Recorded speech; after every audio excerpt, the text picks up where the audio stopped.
that noise? I told Shawn I'm having my roof replaced. We're live, so everybody knows Brent's having his roof replaced. But Okay. it's important. It's important. Believe me, it's very important. It's Yep. part of the thrill. We are live, by the way. It's part of the thrill of being live. We're live, everybody. This is the first live stream that Small Business Trends or Biz Sugar has done in a while. We have done others. We did a whole live event, and we've done from time to time live things in the past in my nearly decade of being here. But it's been a while. And we got together because we have, by the way, Brent Leary with us and also Monique Johnson. And we are going to talk a little bit about Find Your Freedom, which is an event that's going on right now. Right now. If you want to find out more about it, sign up for it. I will, I'll share the link with you, is what I'll do. And you can sign up. You can sign up right there, and you'll find out everything you need to know. But the long and short of it is a virtual event, an on-demand event. About 15 videos, about 13 speakers in all, to talk about. Hi, Martin. Thanks for joining us. Hey, Martin. Hey, Martin. Hey, look at Hey, you. Gail. How's it going? Hi, Ivana. Yeah, Ivana is here too. Like the crew. The crew is here. Exactly. The crew is here. We're going to watch one of the videos in just a few minutes, and we're going to talk a little bit about, we're going to watch it, talk a little bit about the event, talk a little bit about what's going on with it, how you can become involved. It is a virtual event that is free for this week only. So the way it'll work is if you sign up at the address which I shared with you, you'll get emails with about 3 videos a day. You don't have to watch them that day. You can watch them till Friday, free. And each email will have past videos also on it. So that's nice because you can, let's say you're busy all week, don't have any time until Friday or something. Well, you can just watch all of them. They're very little bite-sized things. Oh, Brent is doing something with his screen there. It's absolutely wild. It's kind of like some kind of it's like some kind of Pink Floyd video. Anyway, you can watch them at your leisure. You can watch them on Friday if you want. Like, let's say you don't have time until Friday. Hey, you can go back and watch them all. They're bite-sized. They're 15 minutes a piece. But they contain a lot of information on things we all want to do, like make more money, bring in more clients, and spend less time doing it. I really love doing these interviews. I really love doing this show. If you don't have time to watch it this week, and you're not going to have time, well, it will be available. You'll be able to get the whole library afterwards. Even after the event is over, or you can get it now if you know you're not going to get it. If you're like me and you're like, there's no way I'm going to get to it. You can do so by, oops, not there. Well, that's the sign up from Gail, but sign up information again. But you can sign up right there, and you can get the entire library to watch at your leisure. So you can watch it next week, next month, next year. You can take it out every year and watch it for inspiration. A lot of this stuff is kind of, I would say, timeless in the sense that you'll be able to use it for a good long time, and includes things like time management. There's stuff like time management. Monique has a great video on live video, which I watched about 10 times before I did this live stream. I think you might need to watch it again, Shawn. We're dragging.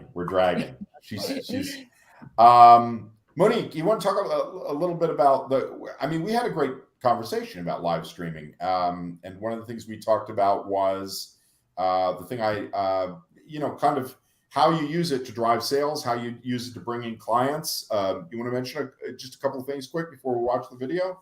We're not going to watch your video. We're going to watch another video. So this will be a good way of you sharing some of what we talked about.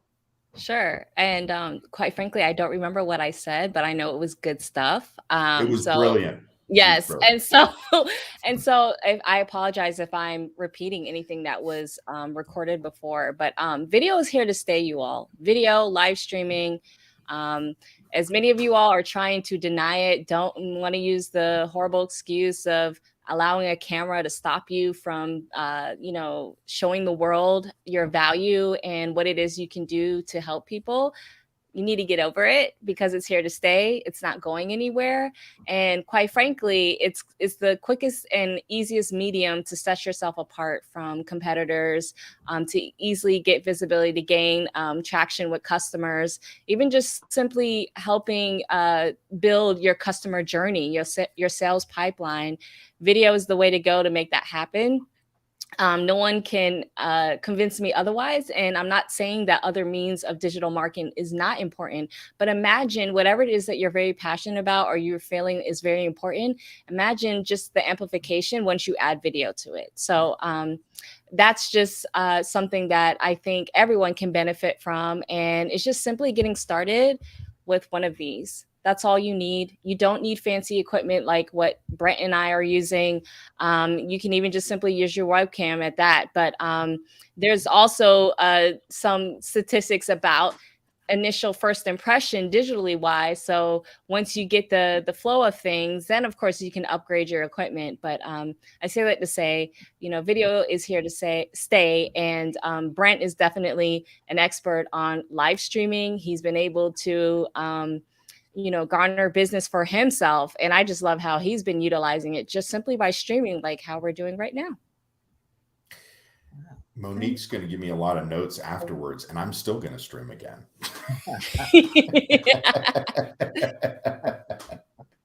No, it's true. I was saying to Brent just before we went live,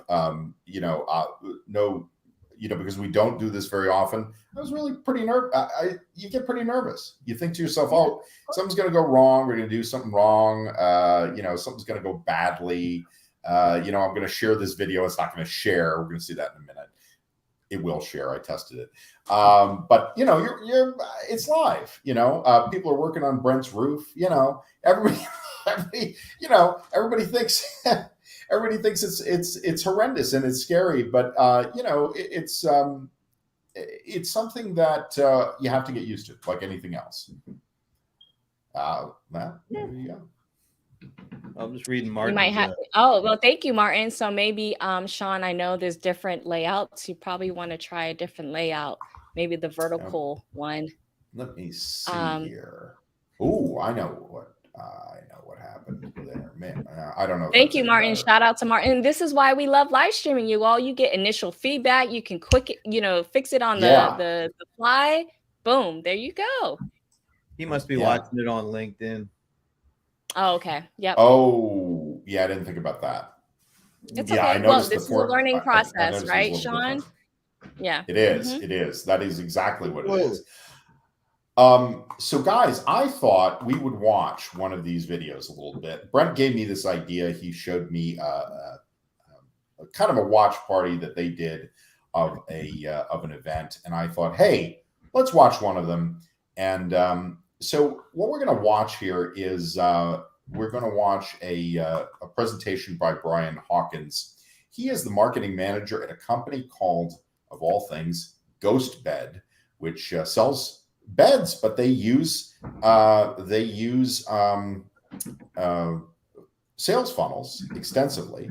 And when he contacted me, when we talked about doing this and we were looking for somebody to do sales funnels, he said, I have been in sales he has been in sales funnels, he says, since they invented email. So he's been around a while before this and at other companies. And he talks a little bit about sales funnels. I thought it was a really interesting conversation. It's longer than what you'll see here. We cut it down to the high points, asked some questions, and we're going to watch it a little bit right now. Hang on. Let me switch to the presentation screen. See, I know what I'm doing. Kind of.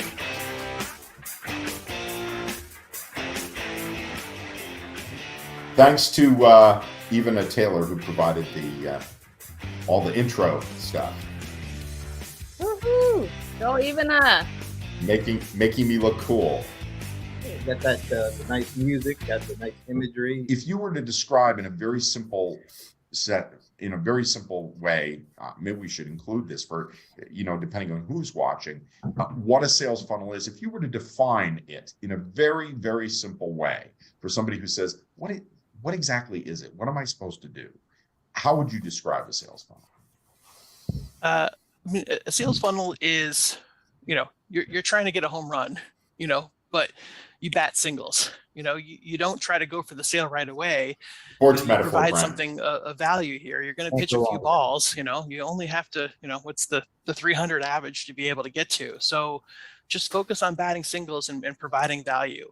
And the nice thing when you're building the sales funnel is the emails will tell you if they're opting out, red flag, you didn't deliver value, so you're out, when they opt out. That means that you're too aggressive. And a lot of times people think that, I've got to put pressure, I've got to, and that relates to the whole thing. I don't want to be in the sales funnel. I don't want to be pounded with information. And so, part of that process there is to build a sequence of personalized experiences that add value. And so there's kind of a give two before you take one, so you're going to pitch two balls before you give a strike. So give them a meatball, give them something of value to be able to connect with, give some kind of case study, success, some kind of pain point. Let them, read some of your articles, some of your publications, something that shows a third party endorsement and provides value to them. That's kind of a shareable asset, a shareable story, before you kind of hit the hard ball here of trying to be able to close them. And so, yes, you got to ask for the sale, but in a funnel, it's people are trained so hard to be just pound the list, just pound. And, nobody wants that, and so I think the reality is all these case studies that say you've got to, really step up and put the pressure, there's a little bit of holdback on that. We all know that one of the big keys to winning business is to constantly transform prospects into clients. And to do that successfully, you need a constant stream of prospects flowing into your business. And one of the best ways to do that, of course, everybody hears about it, is sales funnels. But how do you go about setting up a sales funnel? How do you make sure it's working and bringing the prospects you want? It seems like there's so many complexities to it, and maybe people get a little intimidated. Maybe it's not as hard as people think, or at least if they follow the right steps. Can you give us an idea? Because I know you've been involved in sales funnels from way back. Can you tell us a little bit about how, in generalities, because obviously it's going to depend on the platform. Hey, everybody, watch on LinkedIn, Gail says. Sure. Well, obviously where you're hearing it from usually is an agency. So I came from the agency background and then went in-house working in e-commerce product, B2C, B2B. And I think the agency model is to sell the hocus pocus, create this funnel that is this imaginary, and it's a belief in this big retainer to be able to, that you can't do it yourself. And as small businesses, the reality is your customer best, it better than the agency, better than this UX that's going to try to tell you that they have all the bells and whistles to create this magical funnel because they know red is better than blue and this word is better than that, and all this stuff can be tested. And the reality, the cost and the structure of it has come down so much that small businesses have the advantage. It's just putting in the work to be able to know your customer and know the flow and know how to connect with them, through that journey. And I think that's where the difference is coming, is the tools are available, they're much more affordable, and the solution's there. It's just, putting in the extra work that your competitors aren't doing to have the advantage to be able to nurture those customers to that finish line. What are the basic tools that you need to set up your? Go over a couple of things he said. Sure. Yeah. I agree with a lot of what he's saying. And Same I'm just here. wondering, yeah, are you got? It feels like to me a lot of small businesses they they know there's technology out there. I don't is it a question of them just not knowing exactly what to get or how to use it once they get it, or is it just they are still looking for the magic bullet? I bought it. Isn't that the hard work? I think there's Right. there's a lot of stuff that goes into why all these things are still. I mean, this isn't new. He's hitting it Nope. out of the park, but this stuff isn't new anymore, right? No. Yeah, I agree. Like, sorry to cut you off, Shawn. I think No. No. Go two of the ahead. things that you mentioned, Brent, number one is they think the hardest part, like you said, is buying the software or signing up for whatever software, right? They think, oh, okay, this is gonna magically happen. And then number two, I think a lot of times because of the market, funnels are trendy, right? And there's a lot of companies that's what they lead with. And unfortunately, they think that it needs to be complicated, right? Because quite frankly, a sales funnel can just only be two steps, right? It doesn't even have to have the upsells and downsells. And I think what people kind of get caught up in is perfectionism instead of progress, right? Yeah. Start with something simple, and then you can start adding more steps or more things that you want to do. But a lot of times I feel like business owners in general, unfortunately, we get caught up in the complication of things, making things perfect, tracking all these things, want these different data. And a lot of times it needs to be started where instead of thinking, oh, woe is me with this blank sheet of paper, think of your end goal and then work backwards. Yeah. I think Gail makes a good point too about, well, it's kind of an overarching point we've been making about, it's integrating it into what you're doing too, because we were just talking about also, again, live streaming. Can't help but come back to live streaming since we're doing it now that, I was telling Brent before, it doesn't seem that big a thing, but it's, you have to integrate it into what else you're doing. So you have to say, okay, now, well, I haven't done live streaming. We've done video production. We've done social media marketing. We've done, now we got to do that. We did a lot of, we do a lot of email, but I know other companies do too. Some to greater extent, some to lesser extent. Sales funnels, all this stuff. I think it's people know about it, but it's, integrating it sometimes and I think people get intimidated too because they hear these terms and they think, well, now, gee, I should be doing that. I should jump into this and I should jump into that. And sometimes they don't know what it means. And I think it's also tempting when somebody comes along and sends you an email and says, I have a sales funnel solution. Just pay me and I will take care of everything. And well, maybe they will, maybe they won't. But it's kind of dangerous because that might be a part of what makes your business unique. And if you outsource that to somebody else, I mean, they probably won't get it right. They probably won't understand it as well as you do. But that's something that you should be using to build, your uniqueness, your, baking into your business model. I don't know if you want to outsource certain things.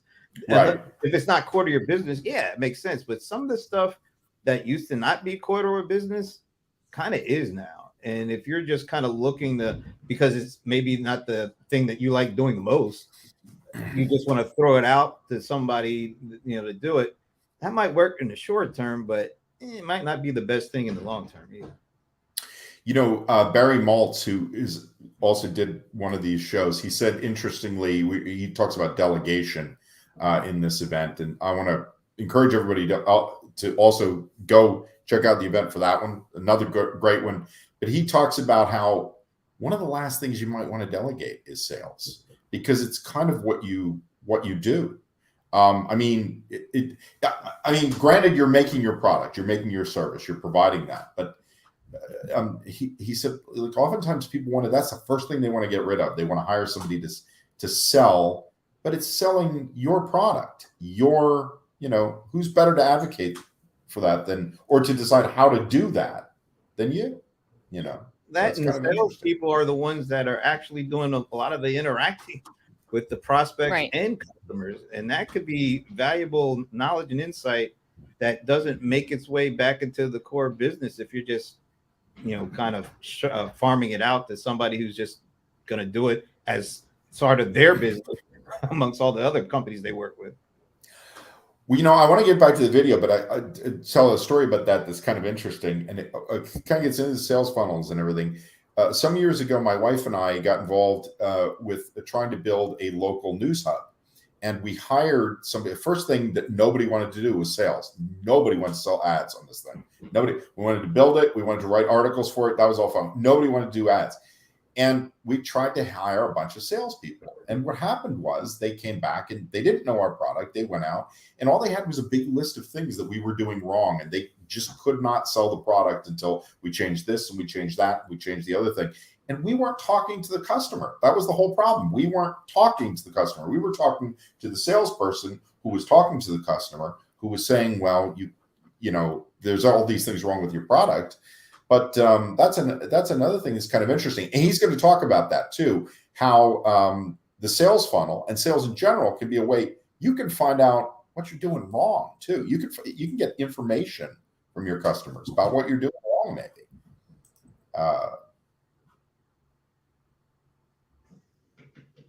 Yeah, I think you're right, Yvonne. I think that's true. Actually, yeah, I was gonna say I wish Ivana was on here because she has definitely for the last couple of years, especially for Biz Sugar, helped implement like the annual surveys that we have on speaking directly to small businesses. And I know at least commonly the major kind of issues or problems is the sales and marketing side, right? The process of it. And here's Ivana telling us like, hey, a lot of people get wrapped up and stuck on tech instead of focusing on the sales and marketing process. And it's, I think a lot of times business owners kind of get caught in like the chicken and egg or just the scarcity kind of mindset when it comes to these things. And it's just a matter of, again, stop striving for perfection. Have the experiment mindset on, or the hat on, cap on, and make sure that each time you're doing something, you're just tweaking it, you're looking at the data, and you're not being emotional about it, because that's another thing. Sometimes people get caught up in the emotions thinking, oh, this is going to be a great idea, and then it flops and they wonder why, instead of looking at the actual data and numbers. Another interesting thing about that point about not getting tied up with the technology or the new technologies is how much of this is similar. He was talking about giving people a meatball, giving people something. Well, I use a lot of social media marketing inside businesses that I've had before. It's exactly the same thing they tell you. Don't sell every minute. He says at one point, I don't know if it's included in here, but he had a great line. We may have cut it because there were so many great things he said. But he said nobody wants to be in the sales funnel, which is interesting. Nobody wants to be relentlessly sold to. No, well, really, the biggest challenge with sales is people, consumers and customers. They don't care about your sales process. They have their own buying process. Your job is to try to figure out the best way to integrate your sales process into their buying process. If you're able to do that, you have a much better likelihood of actually selling them something. But if you come at them with only all the things that are important to you, like I got to meet my quarter, my quarter. Right. You think they care? They don't care about that at all. So you have to figure out a way to listen and understand their buying process. And then how do you map your sales run process? an effective sales funnel? Right. And I realize that it may vary based on the. Oh. I forgot that I started that as soon as I. Another thrilling aspect of live. Go ahead. Yeah, I mean, Brent here is our customer relationship management specialist here, right? And so it's just a matter of, sales funnel is the opportunity for you not only to make a sale, but to develop a relationship with whoever it is who's being sent through it. So think about what's in it for them, the with them part, right? The with them, what value can you provide before, and what emotions can you tap in? And you tap into emotions by saying, these are the things you might not be thinking of. These are the ways that we can help you. And then you ask for the sale. So it's I'm glad that you guys are bringing that up, because unfortunately, we live in a world, due to social media and everything, of this instant gratification, and thinking like, just like back in the day with marketing, it was all about throwing as many ads to you. People think that you can just copy and paste that and do the same thing in this digital world that we live in. One last thing about what Martin is saying here. Yeah.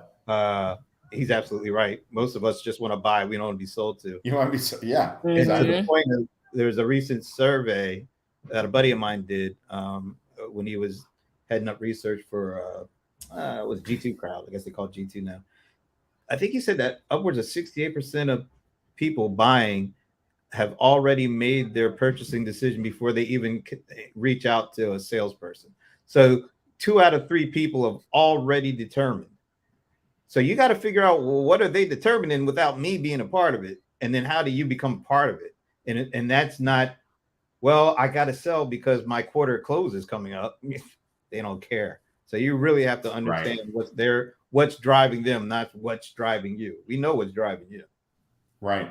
Yeah, it's just a matter of being reactive versus proactive. So be proactive instead of thinking, as Brent keeps alluding to, that same example of, oh, it's the end of the quarter, I need to get these sales in, I need to meet this quota, et cetera, et cetera. So Shawn, let's whip up that video again. Yeah, we're gonna listen to a little more of this video, because we're gonna deal with a lot of that, as he talks a little bit about what they did on Black Friday, among other things, when they were trying to figure out what was going on with their sales and the information they were getting from it based on the business. But what are some of the tools that you're going to need to start playing around with to figure out how to do this?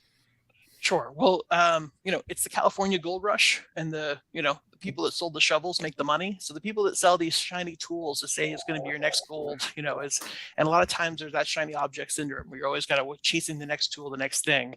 The reality is you just need, a good CRM. Who are your leads? How are they tagged? A good email provider that can be able to send out and have a high delivery rate, to be able to, get in those inboxes. And then anything to be able to personalize, with surveys, with different tools you can personalize.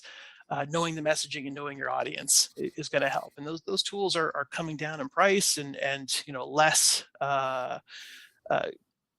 more mainstream to be able to go after without promoting any particular one.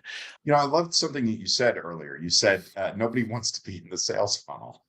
Yeah. But I mean, that's interesting, because that's something I've heard again and again from people who do content marketing, from people who do lead magnets, from people who do people are looking for help, not to be relentlessly sold to. And I think that's probably a key to this. So, one of the examples of personalization here. So I work for GhostBed. It's a 5th generation family business, family values. It's got an amazing story. It started with the Werner family that had Werner ladder. And so people trust Werner ladder. You're 40 feet up on your roof. You better trust that ladder. And so the story and the history of the family business, we really personalize. And when we send emails, and especially SMS, people don't like marketing text messages, but when it's personalized and it's from, the owner's daughter, the 5th generation in the company, one of the things that you see your success is based on, do they opt out or do they engage? If they engage, your sender score goes up. So almost you're getting a promotion. So one of the examples that we did for Black Friday, typically the response rate is really low, especially in text. People don't like it. They feel it's intrusive, unless you're providing value in a short text message. So one of the things that Ashley did on this Black Friday promotion for us was she said, hey, you didn't buy a ghost bed. Let me know, what I can do. Maybe I can come up with a special deal. It was a very, hey, why didn't you buy? What, it was very blunt, very sincere, but people, they felt like, oh, that email is, that text is coming from, Ashley in the company, who's, her dad started it. And, yes, it's automated to send out the message, but she got hundreds of replies right on the peak of Black Friday when people are buying. Now, it was phrased in a way, yeah, I want a deal. Let me talk to her about it, but it made that personal connection. And so now you went from an automated series to a personalized series. So small business is all about personal. Your close to the people that you connect with. So take the automated solution and create a personalized experience to be able to engage with you. So create those open-ended questions that will engage, and actually you're rewarded for that. The tools that you use to send, the higher your engagement rate, the better your delivery, the better all the stats are telling you, you're hitting over 300 batting average, by personalizing that experience. And so Nice that was something return to that I thought was pretty baseball. neat for us. It's something that we always do, but it takes it from it's some big marketing company on some big marketing list to, hey, I'm the owner, what can I do for you? Connection. It's sort of a way of collecting information about your customers too, isn't it? Yeah. Why didn't you buy this product, and what could we do? I was thinking about something, and I wanted to mention this when it came up. Monique, didn't I see you do something almost exactly like this in a social media message? Yeah. I think I saw you do something almost exactly like this. Yep. Yeah. Which is very interesting. Well, I mean, yes. And, especially where I am in just business right now, I'm really just thinking about how can I be intentional with things and also just engaging at the same time. So the two major things that I'm getting from what he's saying that I love is that the example with the SMS saying, the fifth generation daughter of a store, like that's storytelling. Yeah. How can you go about including storytelling? What storytelling does is it incorporates emotion. People buy off of emotion, not the features and all the things that you're throwing at them. How can you include storytelling, tap into that emotional ecosystem? The person's more likely to buy without you having to necessarily sell. And then the other part was just the engagement factor. I love how, and both Brent and I were shaking our heads vigorously when he was like, start asking open-ended questions. That's developing a relationship. That allows, people are saying, oh, people aren't engaging with my content and things. Think about the types of questions, or even if you're including questions, and the types of questions that you are creating so that you could start including engagement. Yeah. One thing I will point out is a little disconcerting is seeing Shawn shake his head in the video and also shake his head on the side. That threw me off for a little bit, but I'm okay now. Okay. But right. Other than that, hang on, I'm taking notes here, Brent. This is one of my first rodeos. Let me write some things down. But Monique, just a couple of things. Monique, I'm gonna totally put right. that at the top because I know that Monique is going to send me a list with an email afterwards. Okay. Yeah. Next time. Absolutely. Remember what we talked about. One of the biggest advantages that I know a lot of small business think when it comes to them competing against big guys, it's a complete disadvantage for them. They don't have the resources, they don't have the money, they don't have the expertise, and so they think it's a totally uphill battle. But one of the things they do have, and it's incredibly important, and I think the biggest advantage they have is the ability to connect. In the 5-generation family stories of, people want to do business with people.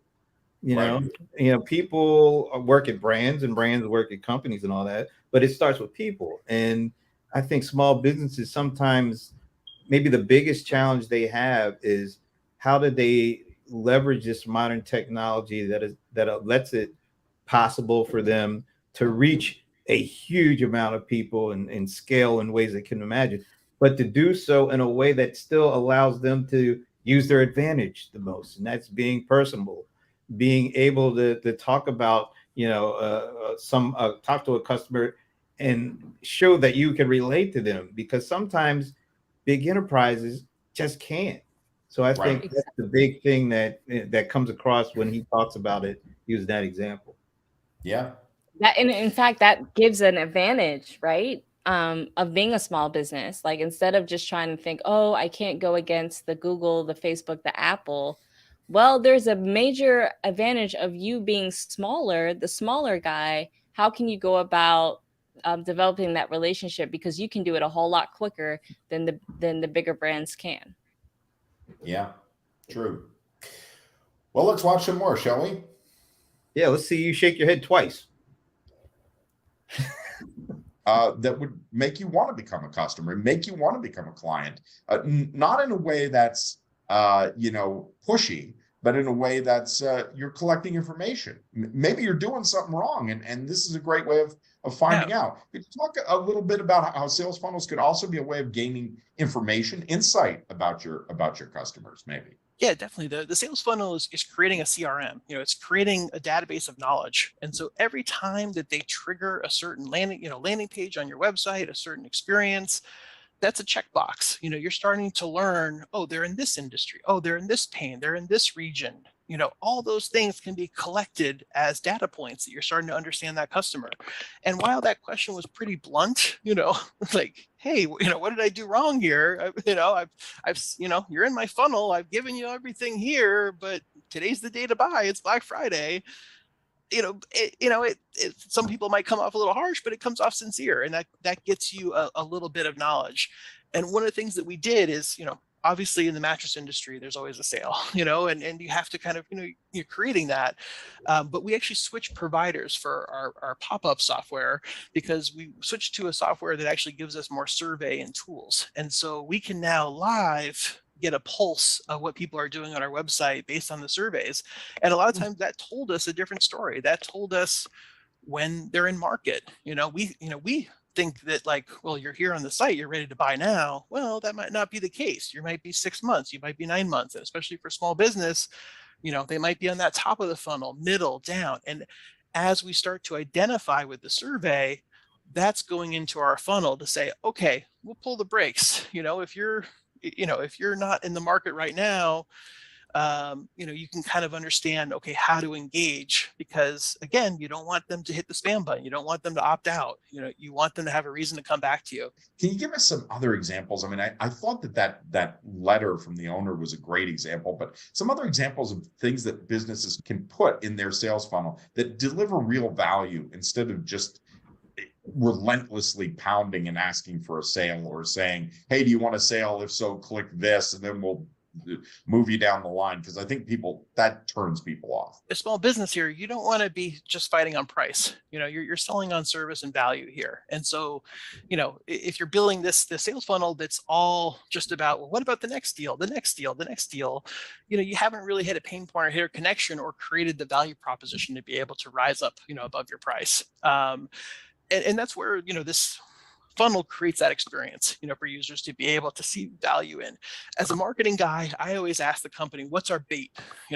We sell by having bait. Yes, it's a hook, it's something, but it's at your arsenal. So is it a white paper? Is it a guide? Is it a checklist? Is it a webinar coming up? Is it an event? Is it a special offer? Is it a special,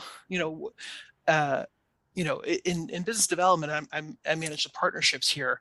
I'm in the business of win-win. And how do I do a win-win partnership with another referral source, but also how do we make a triple win? What's in it for me, what's in it for the partner, and what's in it for the customer? And so by doing that, you figure out, okay, what's the value? And so you can test different bait, to be able to, and I know as marketing, that sounds terrible to your prospect, but you are fishing, and it's, but you're selling the what's in it for me. And so, for us, a lot of times, especially in top of the funnel, you can spend so much in ads and advertising, and everybody is chasing the I'm ready to buy, I'm looking for this solution, but not many people are chasing the I have this pain point, what would I do? And for us in sleep, there's lots of pain. We all have aches and pains, and different things in sleep and bothering. And so the people that can buy the display traffic that isn't as targeted or pragmatic, or the ones not raising their hand, and be able to create an experience, where, like, hey, I know you have this pain point. Have you thought of these, sleep solutions? It's not selling, this is the mattress, this is the deal of the day. It's, hey, here's a solution, here's something, hope you sleep better. It warmed up the customer, and it's helping them with a pain point with a solution. And so, again, it's a way to keep simple, but it's a way to work the top of the funnel and find more affordable traffic and experiences that you can give, that basically you put in a little extra work, but your reward is going to be you're building in new prospects, and you're not fighting in the same auction pool with every other small business who is trying to get, I want to buy X. It's, I want to solve Y. And, being able to provide that solution to, well, this is how you solve Y. And down the way, yeah, you buy X, it solves it. And I think that's the connection that people can get, or at least out of this, think about that and start to build up and know your customers. What was that pain point? And keywords and experiences and prospects that you haven't thought of are going to open up when you start to think about that. Any final thoughts, Brian? Anything else we should add about sales funnels that you think we've left out? Know your customer, know the value that you present, know what your hook is, what your bait is, know where you can be able to provide value, and keep warming, to that. And, don't forget to ask for the sale. At the end of the day, you are in business to be able to, and people want to support small businesses. It's just every day is a hustle, and keep providing value and keep warming up the list. But be you, be personable, and don't always take, the next fool's gold tool or solution here. Just keep it simple and get it done. Like that part. Keep it simple, get it done. And don't forget to ask for the sale, because you'll be surprised. A lot of people forget that. And customers buy an outcome. Oh, wait a minute. Yes. That's what Eva said. Smart words from a smart woman. I know. Like I said, next time, Shawn, we're having Evana on here. Okay. You know what? We could call an audible right now. If she's out there, we know she is. We could just send her an invite and bring her on for a couple of minutes, because this is live. We can do things live. She's gonna virtually strangle us for trying to recruit her to come on here. Yeah, she kind of. Well, as long as it's virtual. I already tried. She's exhausted. She does all the emails. She's great. She's like, nope, not going to be on that. Making great points. Always making great points. Mm-hmm. And okay, so guys, any other thoughts about the video? Anything else jump out at you? I wanted to let it finish there, but maybe there's some things that were covered. I mean, I like that about I like that business about finding out about learning about the customer. A lot of times people talk about sales funnels and email and all this kind of thing like it's not very personal, and maybe if you have automated stuff and you hire somebody else to do it, maybe it's not very personal, but it seems to me that you can find out a lot about people too. When the pandemic hit and everybody couldn't go to stores and shop like they normally did. Remember, you used to go to a store and you could use this stuff. It's called cash. Way back when, back in the day. Walk into a store. Nobody knows who you are. You pick up a couple of items, buy it with cash, and leave. And nobody knew who you are, when you were there, what you bought, how much of it you bought, and how much you spent. But when things got digital, when everything went virtual and we couldn't go in the stores, all that data that you couldn't get to because it was just analog, it became digital. And once anything becomes digital, it becomes trackable. And so everybody, companies small and big, they love this because what do they call it? Data is the new oil or something like that, because you can take data and make money from it. So that's why everybody is trying to collect as much data as they can off of every interaction, off of every click. If you have an Alexa or a Google device, off of everything potentially that you're saying when that thing is around. There's even stories about you go to you drive into a fast food line at McDonald's, you speak, give them your order, you speak it to the thing is recording your voice. And a company was found selling off your voice because they can make voice prints of it. Yeah, I remember you saying about that. Yeah. So every little thing that is done digitally, believe it, it's creating data, and somebody's trying to aggregate it because they want to find out who you are, what you do, what you want, when you like it, and then put it in front of you at that time so that they can, remove as much friction as possible from them getting your money. That's just the way it is. Yeah, I totally agree with that. In fact, I feel like big data or just data in general is the equivalent of gaining as much real estate in the digital space, right? So we all know McDonald's. Everybody thinks McDonald's is just this fast food chain. No, McDonald's is in the business of real estate. They're trying to get as much locations out there, not only in the United States, but globally. And that's what this is doing for you with the data collection. In fact, it brings up a very quick memory, Brent, when we went to that local TV station and we were talking about big data. Do you remember that? It was me, you, John Lawson, and David. I don't even remember his last name. My buddy David Bullock. Yeah, my God. Right. That was so And that was, I don't know how many years ago. And we were just talking about the business of big data, because quite frankly, that's why a lot of merges and acquisitions happen. It's not for the actual business, is the data of information on the back end that they have on particular people. So all of that. And I really liked what he said as far as like a sales funnel is quite simply to build a CRM, to build a list of leads to develop a relationship with, and versus like a sales funnel is what's needed to do a sale, you know? And so I really liked how he put that together. Well, I think traditionally they looked at, most people, salespeople, and maybe even companies too, they looked at, a relationship being transactions based. So, the only way you measured the relationship is if they bought something, Right. If they didn't, then, forget. So, but that was so, let's say small thinking, because you don't want to just get one transaction out of all the hard work you got just to get the one transaction. You want to have several over the years. You want to have such a great relationship that not only do they stay a customer for long amounts of time, but they tell other people. And you can't do that if you think just about the one individual sale at the end of the quarter. I go back to the quarter close. That's just been the way we've kind of done business, but I don't think that'll work. I don't think it's working now. I definitely don't think it's going to work in the future. Yeah, but I was thinking, guys, I mean, it's an Orwellian way of looking at it, that there's all this data collecting, but the other thing about thinking about how small businesses collect this to create a relationship, you think about it in the non-digital world.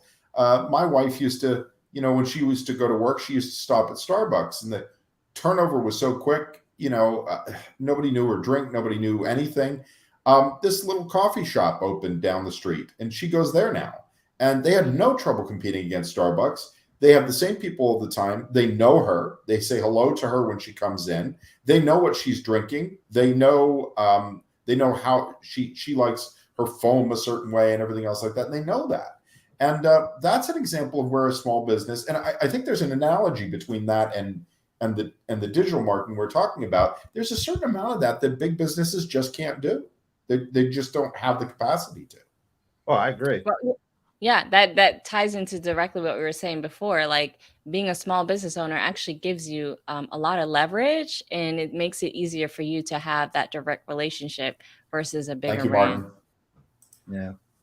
Yeah. Once again, how do they leverage all this technology that allows them to do things that they could never do before, but still maintain that advantage of the personal relationships, to be able the sharing empathy, being the human. That's right. Businesses who are able to figure that out, they're going to do great going forward. Sure.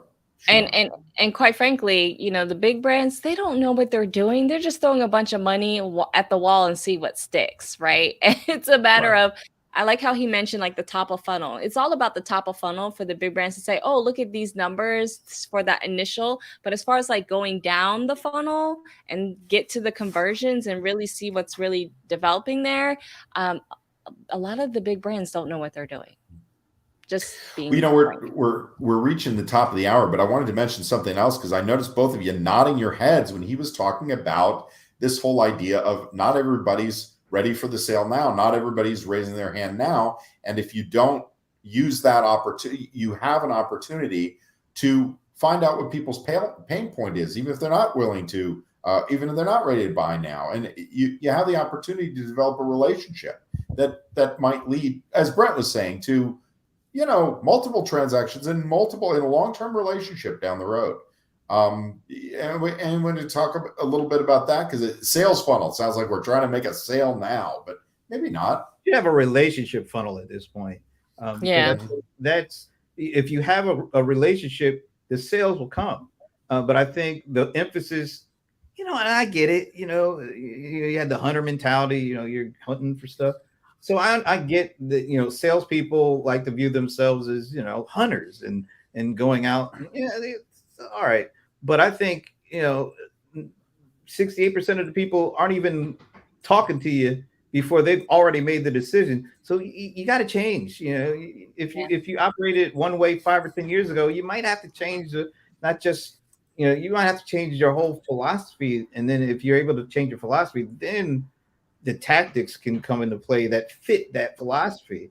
And I think a lot of folks who have difficulties changing that philosophy are going to have difficulties, selling going into the future. But I think people who are able to adjust have a great opportunity, because once again, the advantage is with small businesses, people tend to trust small business because they see you as a person in addition to your business. They don't see you as, some faceless entity. They see you as Joe, that just so happens to do this for me, and he does it through this business. That's a huge advantage. That you got to figure out how do you take all these tech things that allow you to do things that you couldn't do before, but also do them in a way, in a manner that fits your built-in advantage as a small business person. Right. Yeah, and I would like to add. Oh, go ahead. And I would like to even add to that, like, how Brent started off by saying, we're now, it's not necessarily just a sales funnel for the buyer who's not ready now. It's more into the relationship management. To me, when we get to that stage, the most important is email marketing. And that is something that business owners strongly ignore, or they just don't put much effort into it. And not only email marketing, but developing the skill of copywriting, right? So having a balance of being able to write in a manner where you are, again, saying, hey, I'm here when you're ready, be on top of mind, and also developing that relationship at the same time.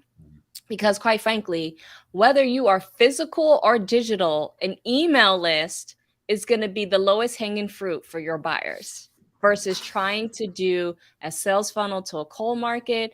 I'm sure a lot of business owners are wondering, like, what is this warm audience? How do I warm them up?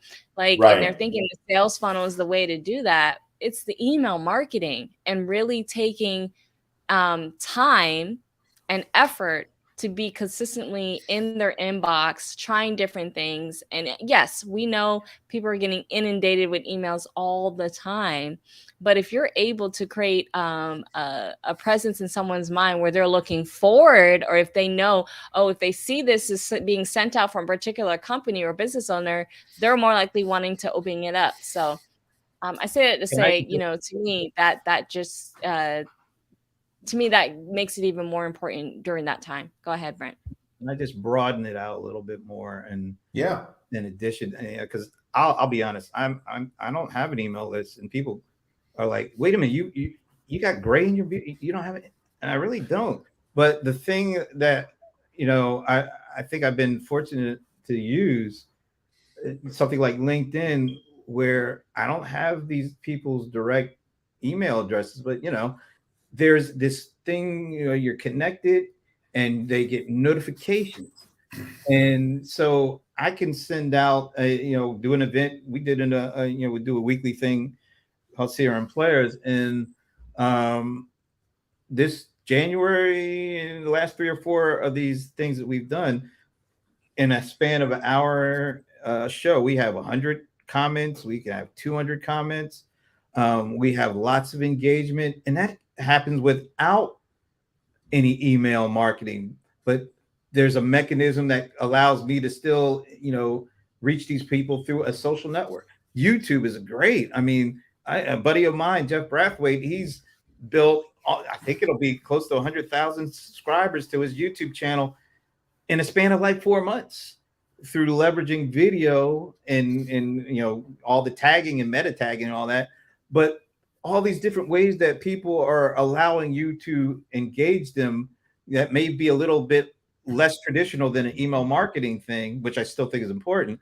But there are other avenues now that maybe, you know, depending on what audience you're going for, you find that right, you know, avenue, and you figure out the best way to leverage it. So there's a lot of opportunities out there. Well, you know, what So I'm hearing from you, from what I'm hearing from both of you, if I could just, maybe this make you think of something also, Monique, is I know it sounds corny, but it is about building a community in a way, however you do it, whether you Yep. do it with emails or Right. with social media or whatever, right? I mean, that's kind of what we're talking about. Yep. That's it. Well, not only that, but based on what I just said, what Brent just said, and even what you just said, in order to accomplish any of the things that we're talking about here, it's all about consistency, not the sporadic one-offs, not the, oh, it's the end of the quarter, let me get this sale. And I feel that is a major thing that small business owners, I understand you have a lot going on in your day-to-day, you know, things like that, but you are lacking consistency if you're not seeing the results that you're getting, that you would like. Right. I'm sorry. No, I think that's true. But you know what? The reason I thought about a community is what you were saying, Monique, about those emails. Everybody's getting emails, but the thing is, if they see it's from you, and if they know that they're getting value in that email, that sets you apart from the other people. And the same with Brent. Exactly. Brent, if they know that there's content, this isn't just anybody, you know, trying to get my attention. Brent's, you know, I've watched shows before. Brent's got good shows, and you know, I mean, that's what it's all about, sort of. I thought that was interesting. And it's going to get harder for individuals to break through, because you, as we've heard throughout our discussion in the video, these tools are so much more affordable. They're so much more easier to use than before. And anything that becomes cheaper and easier gets used a lot more. So that means there's going to be way more email messages. There's going to be way more message marketing messages. There's going to be way more videos. So you really have to figure out who your audience is, what's the best way to get to them. And as Monique said, do stuff consistently. Do the right stuff consistently. That's the only way you really break through. Well, you know, I think what everybody should remember, with all the technology out there and all the new stuff coming out all the time, and, you know, fear, I don't know how to do this and I don't know how to do that. I'm reminded of something, I think it was Seth Godin said at one point, which is we are reaching a point when everybody can do this. Mm-hmm. That doesn't ever mean everybody knows how to do this right. And that's right. The difference. And that's what you've got to learn is how to do it right, and how to build, you know, a relationship, not just send out relentless emails, not just go live every 5 seconds, not just build a transaction, build a relationship, which leads to multiple transactions over time. Exactly. Well, guys, I want to thank you guys so much for joining me, and I will wait eagerly, Monique, for my notes afterwards. I'll be my email. I'll make a whole spreadsheet out of it. And I want to mention everybody real quickly, what we're kind of doing this all about. The video we were watching is part of that Find Your Freedom event, and you can register for it right there, and you can get in and get all the good videos. You'll get, every email has also links to the past videos, so don't worry that we're halfway through the week. You'll get all access to all of them, free until the end of the week. And you can buy it. If you don't think you're going to be able to do it, buy the library. That's on every email too. You can buy the library now if you know you're not going to get to it. If you're like my wife and you'd rather get all the shows at the end and then just binge all Saturday. Netflix binge. Yes. Yeah, you can just do that. So thanks everybody, and I want to thank everybody for joining us out there in the virtual universe as well. Ivana, a parting comment. Yes, lifetime access. That's where you get it. In case you're not going to get to it by Friday, in case you're like a lot of us and so busy that you're like, I'd like to watch it, but there's no way it's going to happen. There's a lot of content there, and we hope you'll enjoy it. Thanks a lot. Bye, guys. Thank you.